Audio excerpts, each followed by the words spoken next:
All right. Okay, I have to start with this.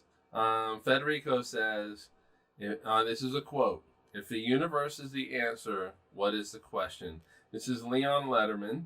What makes me scared, and this is Federico, is not the answer, but the amount of new questions will rise.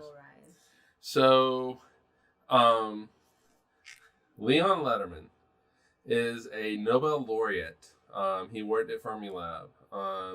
He had to sell his Nobel Prize to pay for medical shit because his country's fucked up when it comes to medicine. Wow. But I don't think you can see it, but autographed by Leon Letterman. Oh, hey, look at that! Right there. Oh yeah, I guess How do you spell your last name? Looks like it says like Genji. No, it says George, George. I think the O and the R are a little bit combined. Best wishes, Leon Letterman. So he came to Clemson University to give a colloquium. Colloquium? A physics talk. Oh.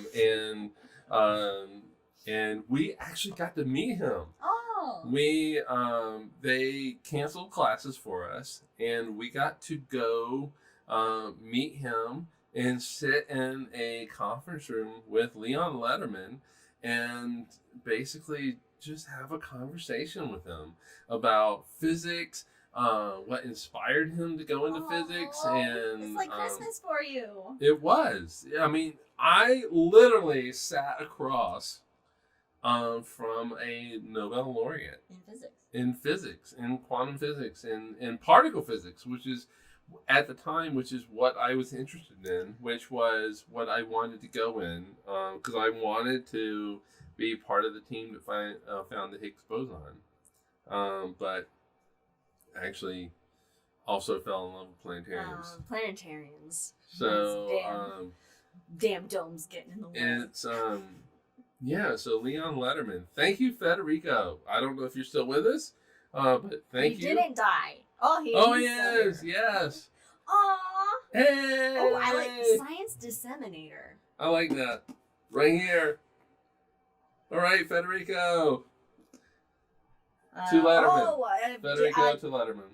Jack went to Maya Angelou colloquium. Very cool.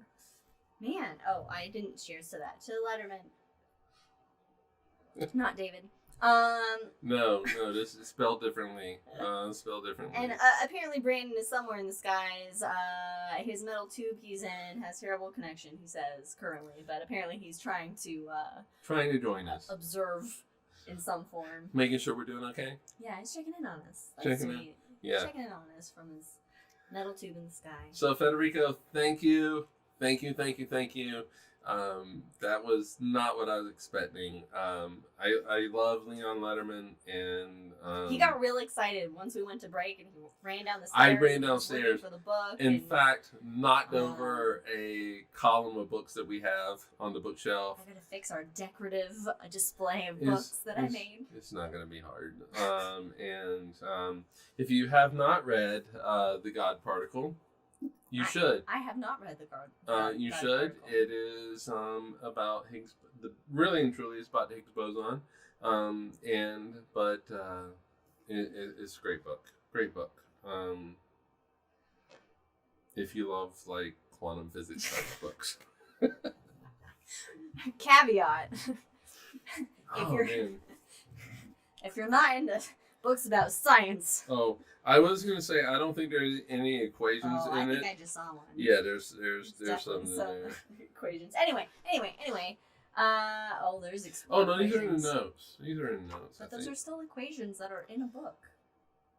Oh yeah, but anyway. God, equations are what did we do the episode about again? James Webb Space Telescope. We did the main episode about. If you did not see it or listen to it, go check it out on Spotify. All the things. And we show images, so if you want the visuals, then definitely look at the YouTube channel. Did you say we sell images? If you want the images. Oh, okay. If you want to see the images. My ears do not work, and this is my good ear, by the way. What did I just say? Yeah, and so I'm like, did you say sell them? But for now, we're gonna sell these web images that are free that you can download for free. But for now, welcome to the Hangover, Cosmos with Cosmos. Welcome. We never planned what we were, or even had a mention of what we were going to talk about in the Hangover because he got so excited about the Letterman book. I really did. I really then, did. You know, I ran downstairs. There was a bathroom break that was needed, and so it was just like, well, here we are. We're still here. We still want to talk. So any questions you have about whatever, feel free to ask them and whatnot. But I have a question for you. Oh shit. That I just thought of right this second. It's too much pressure. What?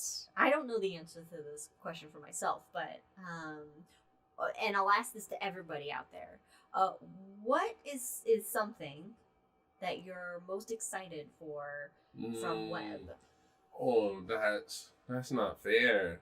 It's not fair. Anything you think of as far as like science or just like a picture or whatnot, like something you would like to see or okay, hopes and dreams for the future. I don't know. I really want to see 2.5 things. Okay, I think I'm gonna guess what one of them is. All right, what is it? Orion Nebula.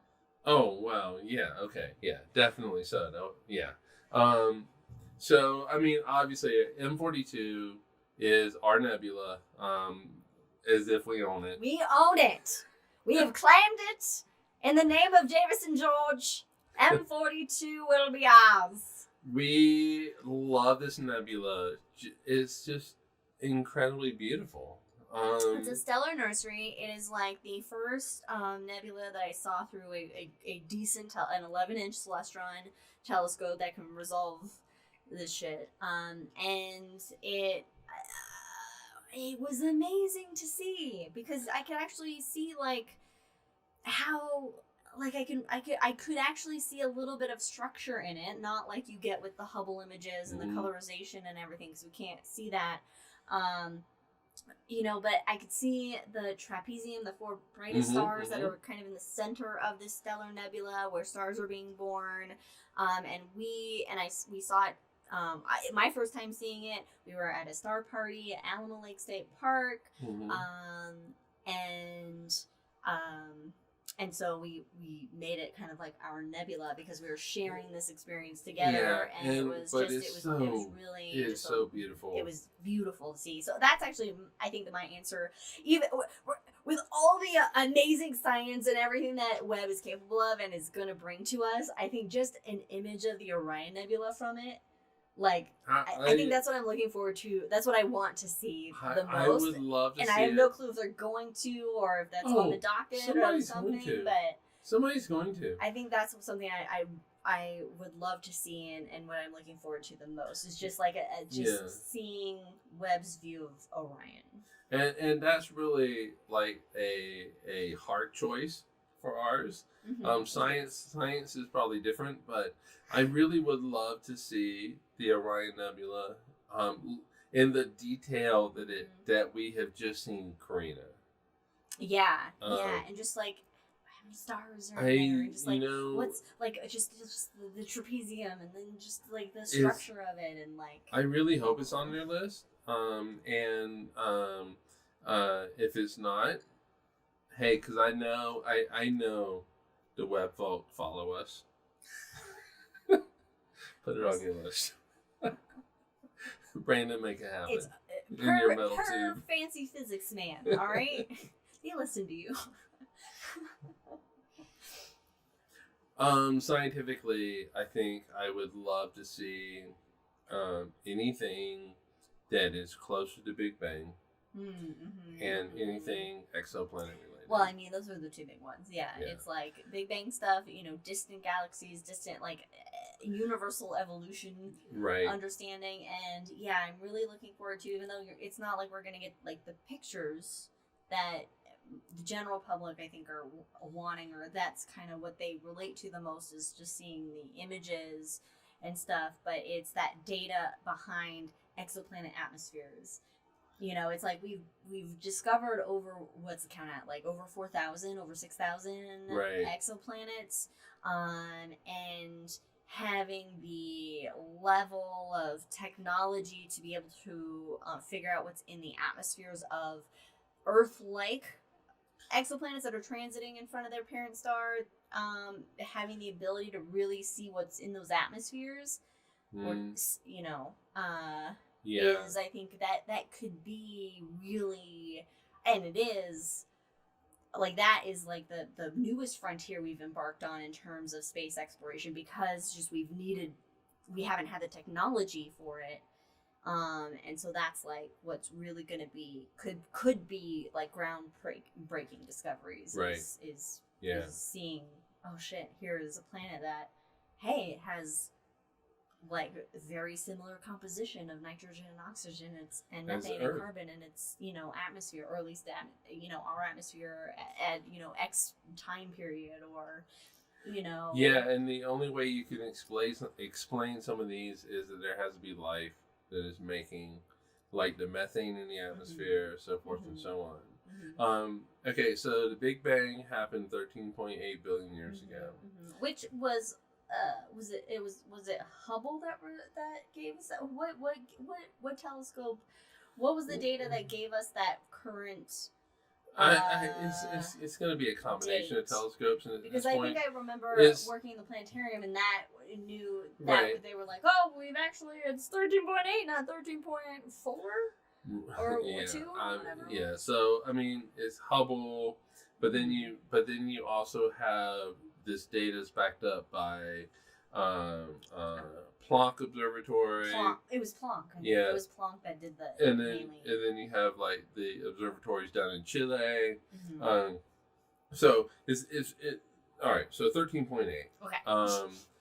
And if Webb measures this, it's going to be pretty close to it. So 13.8. We see that galaxy in the Webb deep field at 13.1. What happens in those 700 million years? A lot. Obviously, a fucking a lot. Yeah. And so, really and truly, let's just say 300,000 years after the Big Bang, and that's when you get this like decoupling of energy and everything. You get the forces, right? Because all the forces were one. Well, they split, but the energy of the universe cools down enough to where you actually can see the cosmic background radiation. Yes. This really, which is 300,000 years after the Big Bang. And this is the wall. We cannot go beyond that. We can't see past that because there's nothing to see. There's nothing. Yeah, we can see. Yeah, so there's not going to be. So that's the wall. And physics itself can only go back to 10 to the negative 32 minus 42. Seconds. The negative 42 seconds, after the Big Bang. So we can't even scientifically go right up to the Big Bang. So, but let's think about that for a second, though. 10 to the minus 42. I'm gonna die. So there is a 0.42 zeros, and then like a 1. It doesn't even matter what number you put there. I think it's like 32 though. No, it's 42. Is it 42? It's the Planck. It's the Planck link. Oh, okay. It's the Planck time. Don't argue with me. I'm just going back to my junior college astronomy class, and I'm not going to argue with fancy physics man about numbers. It's the Planck time. I had to draw out a clock to figure out how my timesheet at work was adding up.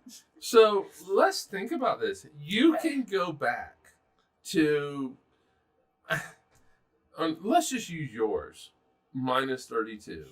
I mean, that's like a 0.32 zeros, and then like a 1. Yeah. Like, so you can get there. You can get really close to the Big Bang, but in that 0 and 32 zeros, we don't know what happens. We don't understand what happens. And because physics is like I don't work now. And to be fair, Webb is not going to give us an answer. No. So please do not think that Webb is now going to give us an answer. I took this in a direction that he was not intending it to take. So that's what happens on Cosmos with cosmos. Yeah. So we are going to need new physics because ultimately quantum physics in general and that is a Nobel Prize waiting to happen. You do that, you get a Nobel Prize. Just go ahead and go ahead and make kids get into science. You could win $1 million. Or what Kronar or whatever it is that it's $1 million. $1 million. Okay, I was gonna say. What were we talking about? But anyway, so I'm really interested in what happens between that 350,000 years after the Big Bang and this basically 700 million years after the Big Bang. Because there's a lot of stuff that's happened. Because if we look at the spectrum that you put up in the picture in the main episode, there are oxygen lines, which means you had to have stars explode. Which means there are carbon lines, there are iron lines, there are lead lines, there are all gold lines, there are all these different lines. What is the general time frame for the evolution of life?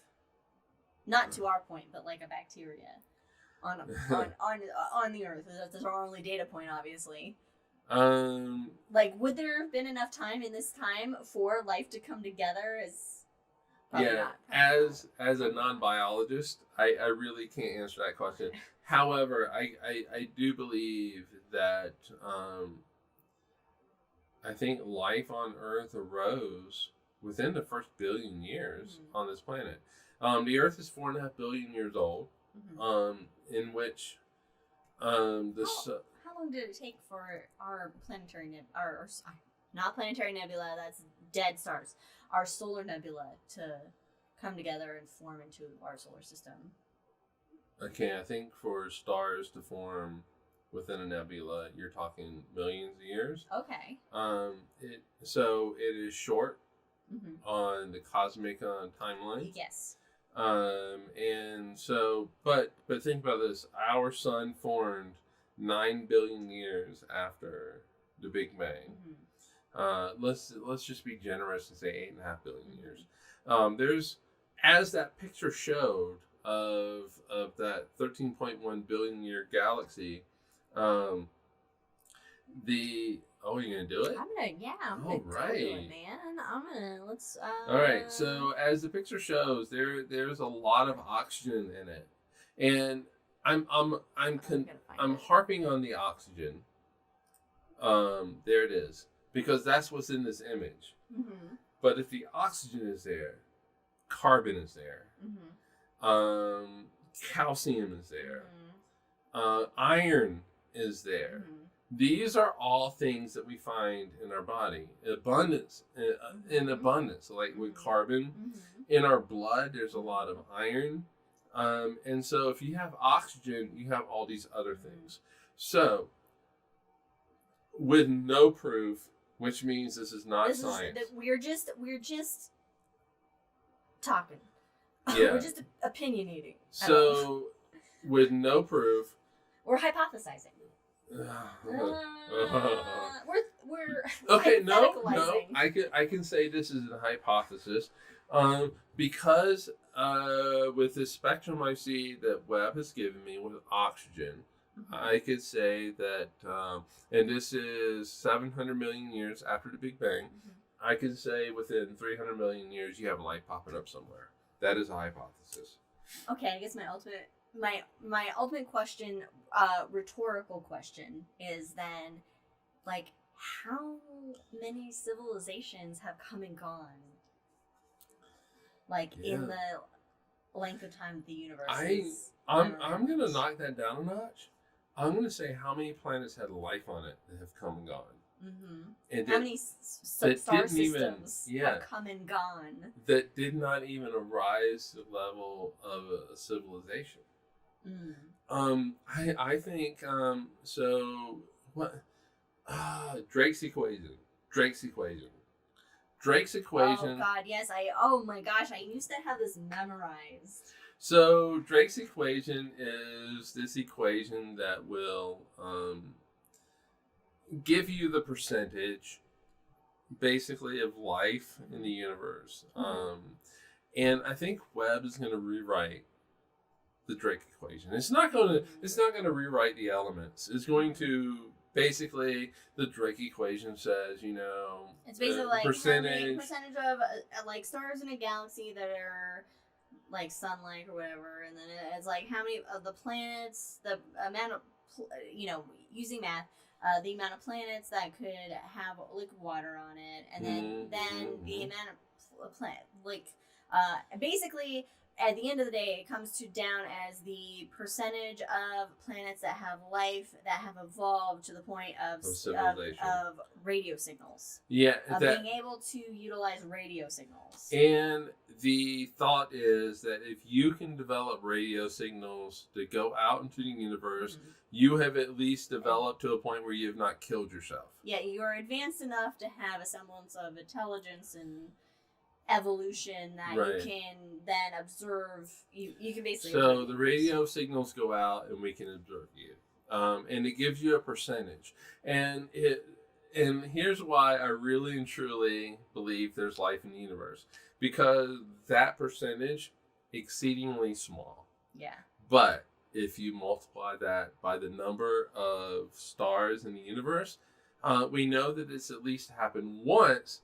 Which means that it probably has happened many more times more. Especially in a universe that's 13.8 billion years old. Yeah. And I like that we immediately took Webb to life in the universe. But I think ultimately that is one of its scientific objectives it cannot look at a planet and say, I mean, I guess, because they are looking for the signatures of life.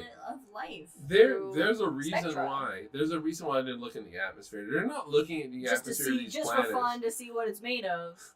Hey, we're going to count. It's kind of like, well, is it made of anything that's similar to what we're made of? And then could harbor something similar to what's going on here? That's the question. That's why they put oxygen. Basically, in a nutshell, the reason for our entire exploration of space is a Pink Floyd song, or a quote from a Pink Floyd song. Is there anybody out there? Yeah, we want... Can anybody hear me? Yeah, are we alone? Yeah. Are we it? When we look in the mirror, are we it? Or is there an entire universe beyond that mirror that we're unaware of? Is it like we're being interrogated by the police, and when we look at the mirror and we go, okay, this is me, but there's people beyond that looking at us? And to me, the answer is we're not alone. And Webb is going to help us scientifically prove, or at least scientifically say, we're most likely not alone. It's not like Webb can look at this planet and say, okay, 100%. hey, there's life here. Hey, there's some methane. There's some methane that is consistent, that is constant, that is replenished.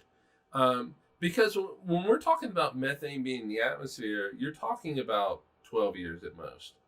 So 15 years. Yeah, so you have to have a short cycle. Yeah. And so and Webb, because of the accuracy that they had in putting it in orbit, is now going to be operational for 20 years. That's amazing. My mom does ask, does Webb look at the universe in 360 degrees, or do science send it in certain directions? They send it, so they position it. They go, let's move this way. Yeah, it's in certain directions. And they also have to. Do they move it, or does it move itself so it's not looking? It's never facing the sun. It's never. Okay, so it never faces the sun, and those heat shields are always facing the sun. Okay.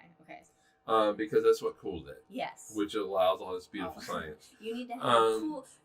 That's why science is so cool. Yeah. Here for our folks. But also, the Webb. My brain melted down for a second. Webb does not have a large field of view. It's a very small field of view, very tight field of view. A panoramic. So it's not doing panoramas. It's not doing what in the Planetarium did. It can and all, like they can mosaic things together. Yeah, and so it's going to look at a very specific point in the sky, because scientists are actually astronomers are going to have specific questions to that point in the sky. Yeah, and you can get better data and resolution if you have more of a focus, rather than a broader view. But within that small focus, as we've seen in images such as just looking at Stephen's quintet, is that you're seeing in that small piece so much beyond it. Mm-hmm. You know, so it has a small but greater depth of view. It's deep. It's deep. It's deep. Your mom asked, there's one out there. Radio signal ours is out there. I mean, our first radio signal that was strong enough to leave the Earth and fly out into the depths of the universe is the 1936 opening ceremony speech at the Olympics by none other than Adolf Hitler. So our ambassador to space, everybody, to the universe, our humanity ambassador to space is Adolf Hitler. Let that sink in for a moment. Meanwhile. And then wonder why advanced forms of life that are more intelligent than us don't come and visit and say hi. And give us their technology so that we can have replicators and then eventually, abolish money and just live peacefully in the universe, but occasionally fighting Klingons and Kardashians. But they're assholes anyway.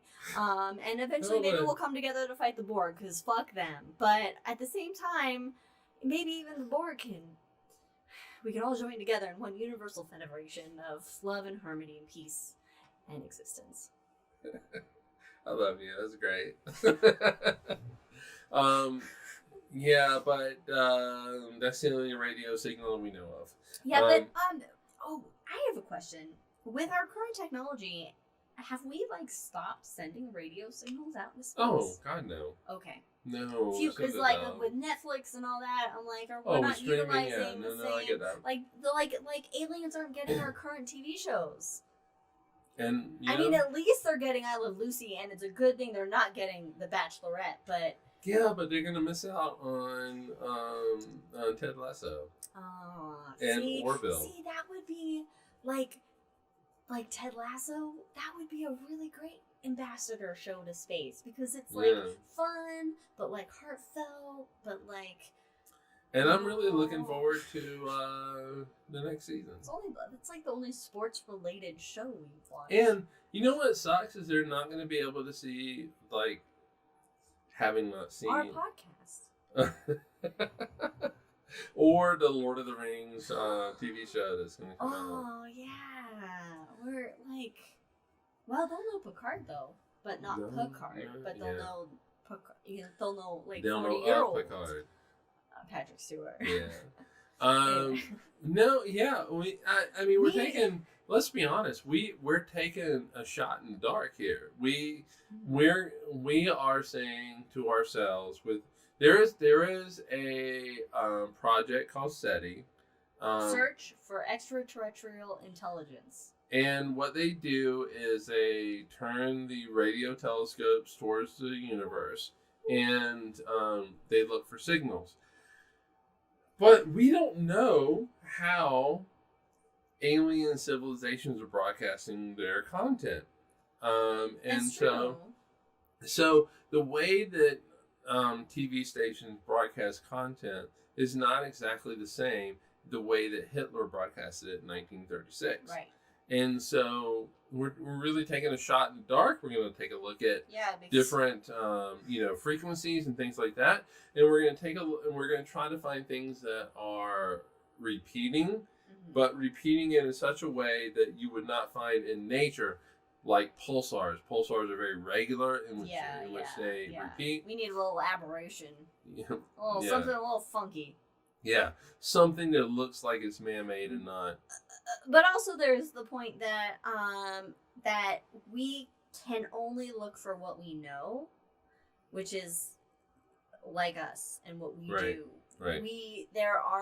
There could be existences and technologies that are so foreign from our imaginations, we don't know how to look for them. Mm-hmm. So therefore, we can only look for what we know, which means that we can miss a lot. Or there's things that we're seeing that we may be interpreting completely in the wrong way or a different way because we don't know how else to interpret it. So it really is a shot in the dark in that sense that, you know, we honestly, there's so much unknown to us that we have a very, very narrow field of view of what we know to look for. Right. And for the longest time, we thought that, you know, carbon-based life was the really only way to go. Yeah, but they're silicate-based life. Silicon-based, yeah. We can't really fathom the possibilities that are out there. And I mean, if you know, but we can take that example just into our own history where, say, early hominids could never fathom where we're at today, you know, right. like in the use of... Oh, shit, you don't even have to go back to them. Just go back like 150 years ago. Yeah, I mean, there's there's a lot that is unfathomable that we can't fathom.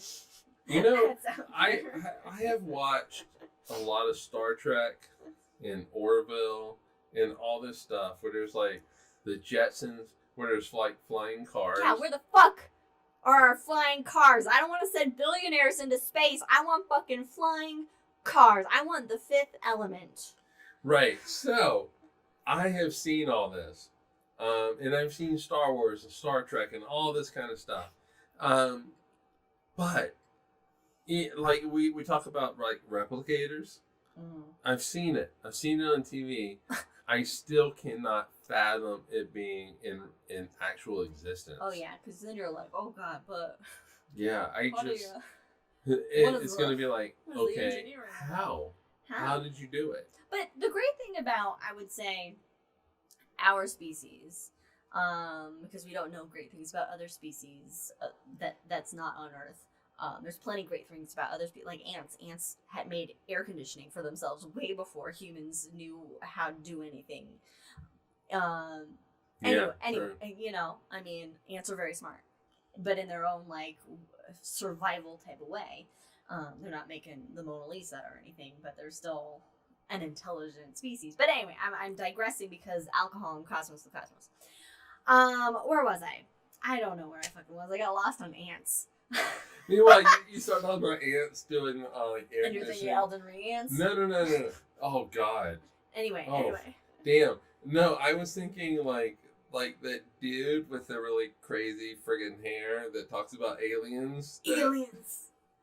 What was that show? Ancient Aliens. Ancient Aliens. Such fucking bullshit. Anyway, where did I start before I started talking about ants? Help me.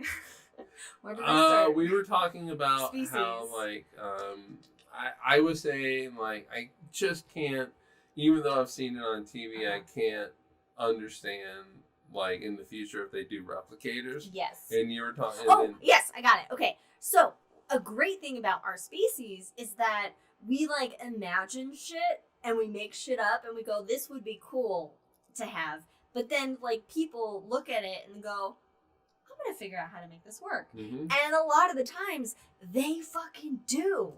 Yeah. You know? So it's like our imagination our creativity and imagination fuels our science and our progress. Exactly. Science drives science fiction, which drives science, which drives science fiction. You know, it is a beautiful, positive feedback loop. Exactly. So, you know, it's like you can't say, just because we don't understand it now, like there could be no replicators or there could be no warp drive, which physics kind of gets in the way. But we can't really say that's not a possibility because Mhm. we really don't understand everything or do anything at all. Do we understand anything at all? Like, Well, I okay. mean, All right. This is gonna sound so weird and cryptic. There's a difference between possibility and possibility. oh. So, science can say some things are possible. Mm-hmm. Warp drive in science is possible. Mm-hmm. They've had scientists look at it and say this is possible. But engineers go, Fuck is this you. possible? And so it's a different definition of possible. Some things are possible and some things. Now, when you say that, with that example, internally, I'm like, well, if the physicists say it, if it can work by the laws of physics, then we just need to figure out how to make it work by the laws of physics. Right. Because the laws of physics so far have not lied to us. No. Here's an example. Mm-hmm. And this is in the laws of physics, wormholes are possible. In the world of engineering physics, wormholes are not possible. Mm-hmm. Because what physics says is wormholes are possible. What you need is exotic material to keep that wormhole open. Oh, exotic. We don't know what it is, but you need it. So, in terms of physics, what exotic means is these are particles that we don't normally think of, like hydrogen, and so these types of things. Weird shit.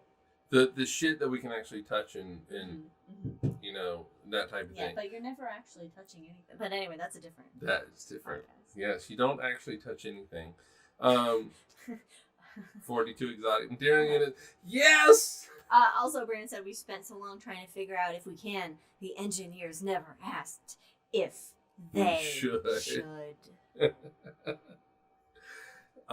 Yeah, so there's a difference between physics possibilities and engineering possibilities. But engineering is just like what we can do right now. Yeah, engineering possibilities, you are limited by the technology of today. So physics is what we could do, engineering is what we can do. Right, so physics says, yes, we can do this shit, and then it goes, hey, engineers, figure this shit out because I'm too lazy. I'm going to go think about other shit right now. Yeah. So, this is your problem. We experimented it. Now you physically experimented. Yeah, if you didn't want to figure this shit out, you should have gone in physics and not engineering. Go draw some pictures, engineers. Yeah. That's why I changed majors. I know. That's why I said it. It's really funny. So, all right, so to give context to that statement. I'm sorry, I gotta interrupt for Federico. I'm waiting for Improbability Drive at ludicrous speed. Thank you for the 2 imbued references to not Hitchhiker's Guide to the Galaxy and Spaceballs, respectively. Yeah. Beautiful. So I originally started as a major in engineering. And can you imagine, everybody, if we didn't have Fancy Physics Man today? We had Fancy Engineering Man. It doesn't roll off the tongue quite as well. No. So, my first semester, I had taken engineering drawing class, and I quickly learned 2 things. I quickly learned that I rather study physics, the underlying science of engineering, and also I didn't want to draw pictures. Okay, so fast forward for the whole ludicrous speed. At ludicrous speed. I graduate with a degree in physics, decide I really need to take a year off. That quantum year was tough. I want to take a year off, and engineering is listening.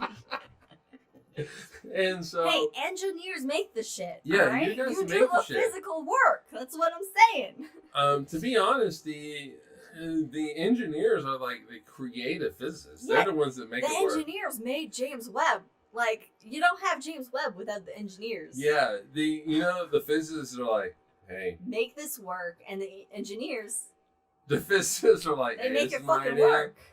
Physicists are literally like, this is my idea. take it, run with it, do what you want to do.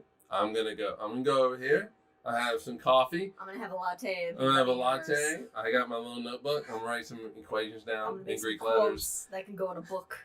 You do your thing. I'm gonna go over here. So physicists don't really do anything, but I was like, I don't want to draw pictures. So I fast forward to I just wanted to take 1 year off from physics. I was gonna go back into school, but fell in love with the planetarium and fell in love with drawing pictures. Yes. So making planetarium shows and that type of thing, you have to draw pictures for that. So I mean, you don't have to, but it's best practices. It does help. It does really storyboard your shit. Anyway, even if it's stick figures, that's okay. I speak from experience because that's all I can draw. I did not get the art bug from my grandfather. Katie got that. Wildixia on Etsy. Wildixia. Oh, well done. Well done. Well done. Mm-hmm. But as the person who looked at those storyboards with stick figures, I knew what you were talking about. And that's all that matters when it comes to storyboards. That's a whole different podcast. Anyway. You're in charge of this. So we started the main show talking about James Webb's first images, the scientific implications, just the awe and beauty and majesty of it, and what we're looking forward to. The Hangover. We really quickly sidetracked to the possibility of life in the universe as a result of James Webb observations, which so it's connected. So it is connected, yes. And so I just think that shows the possibilities of what we are capable of and the things we have to look forward to with James Webb, which is a lot of it is due to engineering. Brilliant human engineering to figure out how to get a football-sized telescope into space. Is it a football size? It's a football field sized. It's a size of a football field. With the thing. When it's unfolded, they had to figure out how to take gold mirrors and solar panels and fold them up into a little packet to strap onto a rocket that then they blasted off from the surface of the Earth to send 1 million miles away to a certain spot in orbit around the Earth where it stays to then observe the universe and look at shit we can't see with our own eyes or the Hubble Space Telescope. Well, we can see it with Hubble, but just in a different way. It's an apples and oranges. Yeah, they're both fruit, but they're different types of fruit. And Hubble did have some infrared capabilities. Okay. I don't know if it does anymore. It has a little bit of it, yeah. But it did. But not like this. Basically, in a nutshell, we are very excited for the future of astronomical exploration with James Webb Space Telescope, the new science that we're going to get, the new understandings of our universe, the things that we're going to learn not only about the universe, but ourselves and our planet and our solar system, because we're a part of the same universe. The physics are the same, and just really kind of the hope and inspiration that this can bring to the world, because there's a lot of shitty shit that is going on, that has been going on, that will be going on, and this really is a worldwide telescope. It has taken. We watched the thing, and they said there were like 20,000 people that worked on this telescope, and it's not just from the United States. This is it's an international endeavor, and its use is for the entire world. European Space Agency. People around the world are going to be using this instrument to expand our knowledge and progress humanity further. So it's really exciting, and there's a lot of people that are probably just be like, oh, cool, pretty space pictures, But you know, even if it gets one person looking at one of these pictures when they normally wouldn't, and they stop and they go, "Oh, that's cool." I mean, that's something. That's then a little spark that's planted in the back of that person's mind. It's going to be more than one person, and it's going to be more than one person that gets sparked. And this actually, this, to be honest, this is where, like, Jack and Federico, and speaking of Jack, bye Jack, that they are so important in the story of Webb, is because not only, so yeah, NASA can release these pictures and people are going to see it, but it's people like Jack and Ron Proctor and people in Planetarium. The people that take that information and say, hey community that I'm in, look at this shit. Yeah. Look at this wonder and amazing. And we can't really say, like, the kids of today, the future generations that are looking at this go, I want to study that. I want to go to space. Yeah. I want to do this. You know, like, I want to learn more. How many people then, okay, so over the years at Dorrance, I was there longer. I had 1 million plus people come through our doors. And so how many of those people that saw my shows, that saw your shows, or Brandon's, or Catherine's, or Linda's, or Lena's, anybody's, how many of them were inspired? Right. I mean, I would have, I had this one autistic boy that would come with his, I don't know if it was his mom or his dad, guardian. Right? No, his mom. No. The dad was there. There was another special needs kid that would come with his dad. His dad would bring him all the time. No, this is his mom. I remember that. It was his mom. Yeah, and I won't say his name, but it's weird because I've like seen him grow up, and I wonder what he's doing today. But he was autistic, and he would come, and I would let him have an iPad, and he would sit in the back row so he could have his iPad, and he would come to the same he would come to Grand Tour of the Planets all the time, and each time he'd like be in a different mood with a different favorite planet, and he would just be so excited and so like enthused by it, and he would then, whatever was his favorite planet, he would have like all these facts about it, you know, and so it was just like. And we allowed him to record the show. He was the only one who could record the show. He was the only one that could like record it, you know. And I'd have people come up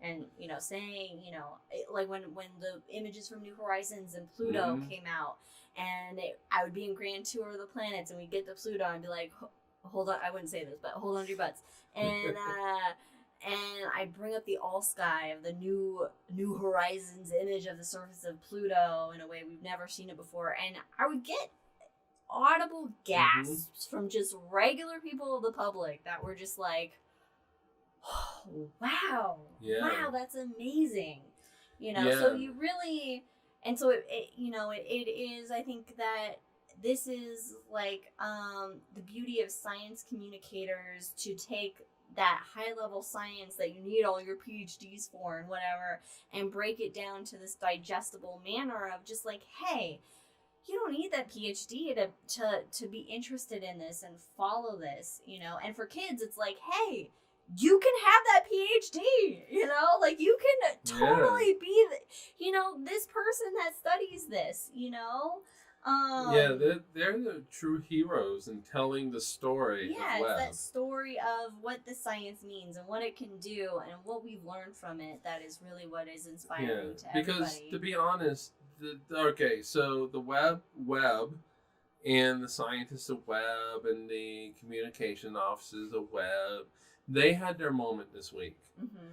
That story, that communication is going to continue through Planetariums. Planetariums really are the heroes of James Webb, and they're the ones that are going to get that information out there, those images out there, and they're going to inspire people.